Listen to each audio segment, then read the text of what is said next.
सीधा विष्णु के पास पहुंच जाओगे।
माता? तुमने तो माता कहकर स्वयं ही बता दिया कि मैं कौन हूँ। अब मैं क्या बताऊँ?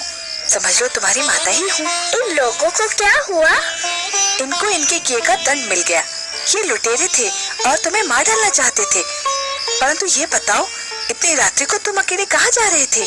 मैं भगवान विष्णु से मिलने जा रहा हूँ। मेरी मानो तो तुम घर लौट जाओ, अभी तुम बहुत छोटे हो। मैं उनसे मिले बिना घर नहीं जाऊँगा। अच्छा, अब रात्रि बहुत बीत चुकी है, भोर होते ही ढूंढ लेना अपने भगवान विष्णु को। आपको पता है कि भगवान विष्णु कहाँ रहते हैं? मुझे उनसे मिलने का मार्ग बता दीजिए तो आपकी बहुत कृपा होगी। मेरे वश में होता तो मैं ले जाकर तुम्हें उनकी गोद में ही बिठाती, किंतु मैं विवश हूँ। सुनो पुत्र, तुम थक गए होगे, तनिक विश्राम कर लो। विश्राम तो मैं अपने भगवान विष्णु से मिलने के पश्चात ही करूँगा। बड़े हठी हो तुम।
कक्ष के बाहर निकलते ही नहीं देखा।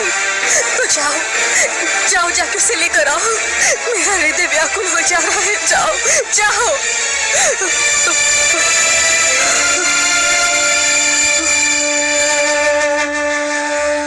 महाराज ध्रुव को अवश्य ढूंढ निकालेंगे। हाँ, मुझे महाराज के पास जाना चाहिए। मुझे महाराज के पास जाना चाहिए। क्षमा करें महारानी, किंतु आप महाराज से ना मिले तो अच्छा है। ना मिलो उनसे? क्यों ना मिलो उनसे? पता नहीं वो आपसे मिले भी या ना मिले। रानी सुरुचि भी उनके पास उनके कक्ष में है। रानी सुरुचि ने आपसे ना मिलने दिया तो आपको दुख होगा। संतान के खो जाने से बड़ा दुख और क्या हो सकता है? इससे बड़ा दुख मुझे और कोई क्या दे सकता है? महाराज ध्रुव के पिता हैं। मुझे उनसे मिलना ही चाहिए।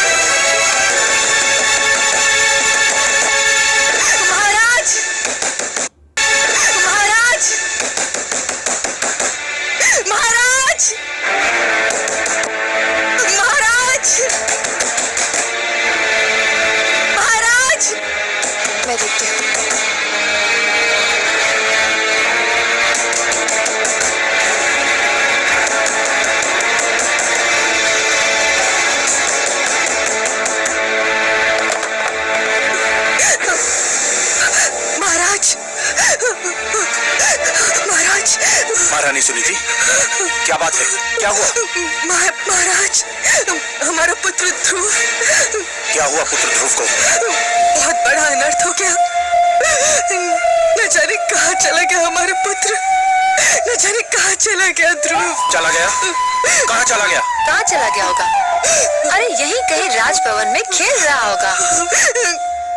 दासी ने राजभवन का कोना कोना छान मारा है, उसका कहीं पता नहीं चला।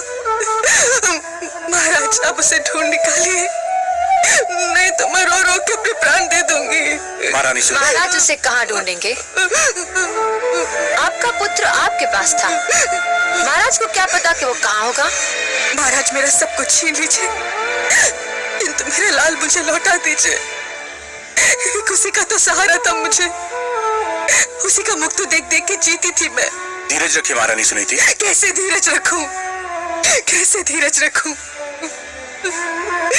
उसने कहा था कि वो भगवान विष्णु से मिलना चाहता है। मैं समझी कि वो बचपन में कह रहा है। भगवान विष्णु से मिलने? हाँ, आपसे मिलने के पश्चात वो बहुत उदास हो गया था। न जाने कहाँ भटक रहा होगा वो। अगर वो मुझे नहीं मिला ना, तो मैं आपको कभी भी क्षमा नहीं करूंगी। मैं आपको कभी भी क्षमा नहीं करूंगी। मैं आपको कभी भी क्षमा नहीं करूंगी। महारानी सुनीति, महारानी सुनीति, महारानी सुनीति, महारानी सुनीति, महारानी सुनीति मूर्छित हो गई है। जल्दी से जल लेकर आइए। आपको दिखाने के लिए ढोंग कर रही है। ये सब आडंबर है।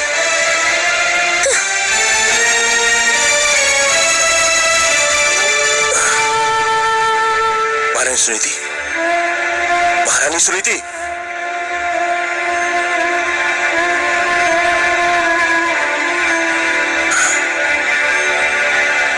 दासी, जल्दी से जल लेकर आओ। महारानी सुनीति,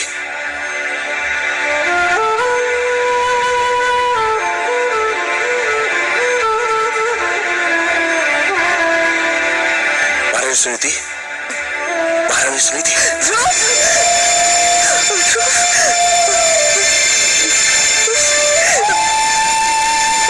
पुत्र ध्रुव, रोइए नहीं महारानी, रोइए नहीं।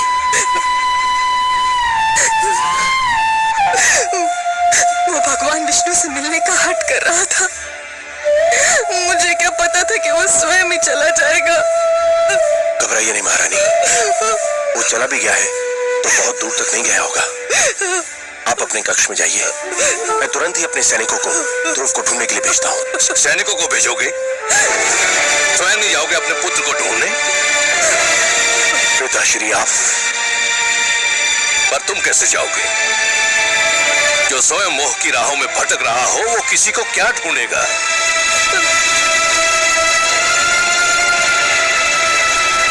हाथ मत लगाओ मेरे चरणों को, तुम इस योग्य नहीं हो। तुम तो इस योग्य भी नहीं हो कि मैं तुम्हें अपना पुत्र कहकर पुकारूं।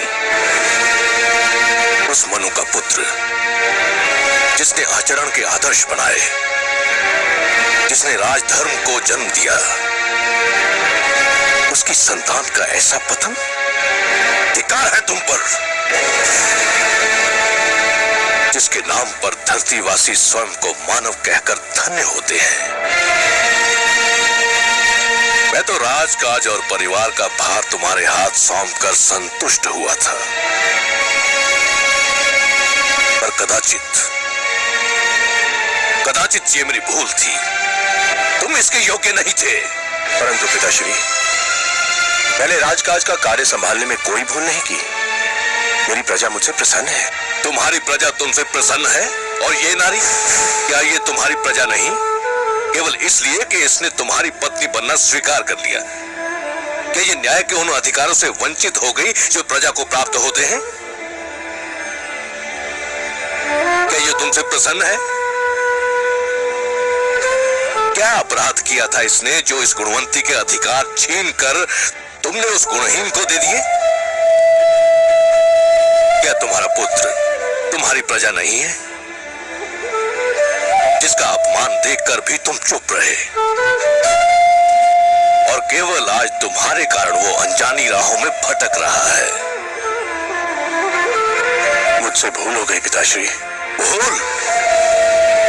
भूल मान लेने से भूल के दुष्परिणामों का अंत नहीं होता। भूल सुधार चाहती है, लेकिन उसकी सारी संभावनाएं तुमने समाप्त कर दी हैं। पुत्र ध्रुव तुम्हारा घर छोड़कर जा चुका है। तुम्हारे परिवार में असंतोष है, और जो परिवार को संतुष्ट नहीं कर सका वो असंख्य प्रजा को क्या संतुष्ट करेगा? जिससे एक छोटा सा परिवार न संभाला गया, वो इतने बड़े राज्य को क्या संभालेगा? धिक्कार है तुम पर। सारा विश्व जीतकर भी एक नारी की सुंदरता से पराजित हो गए। मैंने संपूर्ण राज्य की बागडोर तुम्हारे हाथ सौंपी थी, परंतु तुमने वो बागडोर अपनी दूसरी पत्नी को सौंप दी और कठपुतली की भांति उसकी उंगलियों के संकेत के दास बने बैठे हो। क्षमा कर दीजिए पिताश्री। क्षमा? प्रजा अपराध करे तो उसे क्षमा किया जा सकता है, परंतु राजा अपराध करे तो उसे क्षमा नहीं किया जा सकता। राजा का अपराध अपराध नहीं पाप होता है, और पाप के लिए क्षमा नहीं प्रायश्चित के दंड की आवश्यकता होती है, और राजा को यह दंड वो स्वयं ही दे सकता है। क्षमा याचना करो अपनी पत्नी सुनीति से, जिसके साथ अन्याय किया है तुमने, घोर अन्याय। जिस मनु की तपस्या महाप्रलय ने भी भंग नहीं की, तुमने अपने परिवार के साथ अन्याय करके वो तपस्या भंग कर दी और मुझे यहां आने पर विवश कर दिया। याद रखो तानपात, यदि पुत्र वियोग में मेरी पुत्र वधू को कुछ हो गया तो तुम मेरे शाप से नहीं बच पाओगे। पिताश्री सुनिए तो सही, मैं कुछ नहीं सुनना चाहता। पिताश्री, पिताश्री मुझे इतना कड़ा डंडा दीजिए पिताश्री।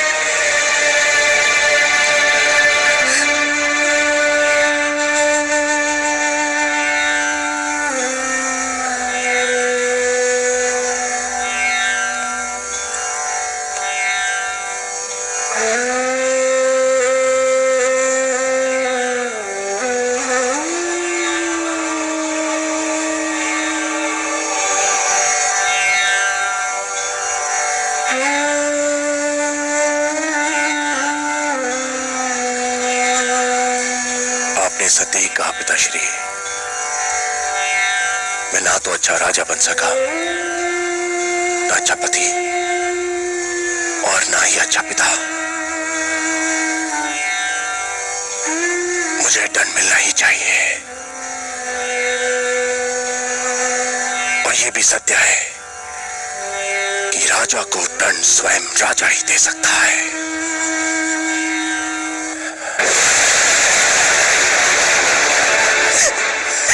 स्वामी, ये आप क्या कर रहे हैं? छोड़ दो, मुझे मर जाने दो। मेरे अपराध का यही दंड है, यही मेरा प्रायश्चित है। नहीं, पाप अपराध का प्रायश्चित नहीं होता, आत्महत्या पाप है, और मैं आपको एक कदापि नहीं करने दूंगी।